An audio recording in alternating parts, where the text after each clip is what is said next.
ટોલનો વિવાદ રાજ્યમાં જબરજસ્ત ચાલી રહ્યો છે। એક બાજુ જ્યાં આગળ જેતપુરમાં ટોલનો વિવાદ ચાલી રહ્યો છે ત્યાં બીજી બાજુ તાપીમાં પણ કંઈક એવું જ થઈ રહ્યું છે।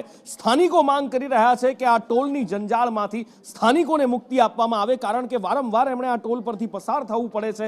એમના ખિસ્સા હળવા નથી થતા, પણ એમના ખિસ્સા પર કાતર ફરી રહી છે અને માટે જ વિરોધ કરવા માટે સ્થાનિકો ઉતર્યા હતા કે સ્થાનિકોને આ ટોલમાંથી મુક્તિ આપવામાં આવે। પણ એ સ્થાનિકોનો અવાજ સાંભળવાની જગ્યાએ એમને પોલીસના ડબ્બામાં પૂરી એમની અટકાયત કરી લેવામાં આવી।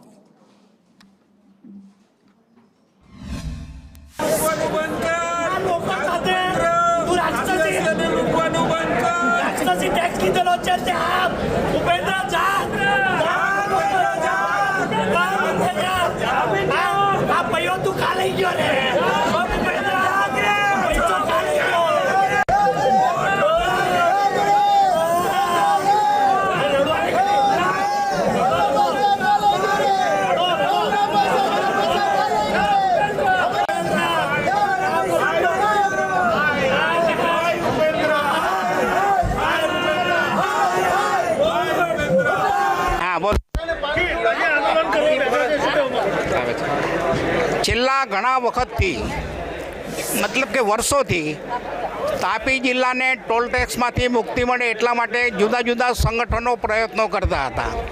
રાજકીય આગેવાનો, સામાજિક આગેવાનો, ધાર્મિક આગેવાનો બધા લોકોએ પ્રયત્નો કર્યા, પણ ટોલ ટેક્સમાંથી મુક્તિ મળી નથી।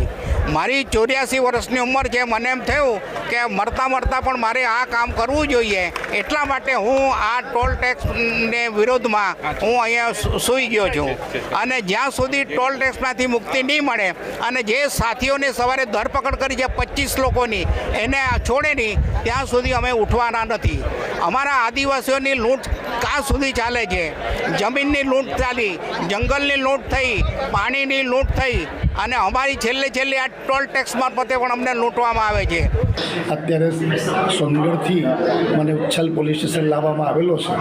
પોલીસ તરફથી મને કોઈ તકલીફ નથી, પણ વ્યારા, સોનગઢ અને તાપી જિલ્લા આ તમામ ભાઈઓ અને બહેનોને વિનંતી કે આપણું આંદોલન ગાંધી ચિંધ્યા માર્ગે ચાલુ જ રાખો। જે થશે તે કોઈએ ઉગ્ર બનવાનું નથી, અને ગમે તે થાય આંદોલન આજે